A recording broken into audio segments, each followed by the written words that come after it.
Hello friends, Siragadikka ஆசை இன்னைக்கு என்ன ஹைலைட் பார்க்கலாமா? ஒரு கட்டத்தில் வந்து இங்கே முத்தோட அம்மா வந்து எல்லாத்தையுமே வந்து 2 பசங்களுக்கு தான் பாசமாகவே காமிப்பாங்க. முத்துவை வந்து ஒரு பட்சமாகவே மதிக்கவே மாட்டாங்க.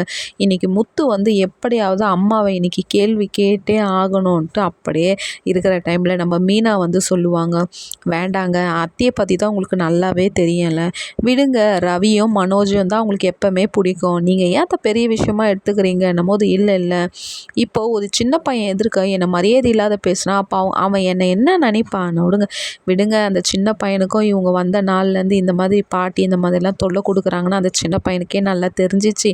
அவனே வந்து என்னை கேட்டான், அந்த வீட்டில் எல்லாரையும் இந்த பாட்டிக்கு பிடிக்குது, ஏன் முத்து அங்கிளை மட்டும் பிடிக்க மாட்டேங்குது, ஏன்னா ஒரு செல்ல புள்ள, அதால் அடிக்கடிக்கு அவங்க சண்டை போடுவாங்க, நான் குட்டி பையன்கிட்ட சொல்லிட்டேன், நீங்கள் விடுங்க, சும்மாலாம் எதுக்கும் கோவப்படாதீங்க, நீங்கள் போங்க வேலைக்கு போங்கிறேன்னு அப்படியே வெளியே அனுப்புகிற டைமில் அவங்க அம்மா வந்து மீனா, மீனான்னு கூப்பிடுவாங்க. என்னன்னு கேட்கும்போது, என்ன காலையில் உனக்கு இந்த இட்லி தோசையை தவிர வேறு எதுவும் செய்ய தெரியாதா, வேறு ஏதாவது எனக்கு செய், எனக்கு இதெல்லாம் பிடிக்கலன்னும் போது அதுக்கு முத்து வந்து சொல்லுவார், ஏன் இந்த வீட்டில் ஏன் பொண்டாட்டி மட்டும்தான் செய்யணுமா, 2 மருமக இருக்கிறாங்களே அவளை கூப்பிட்டு செய்ய சொல்ல. ஏய், நான் உங்ககிட்ட பேசலடா, உங்ககிட்ட பேசாதெல்லாம் நீ என்கிட்ட வந்து பேசாதன்னு அம்மாவுக்கும் புள்ளிக்கும் சரியான சண்டை நடக்குது. லைக் பண்ணி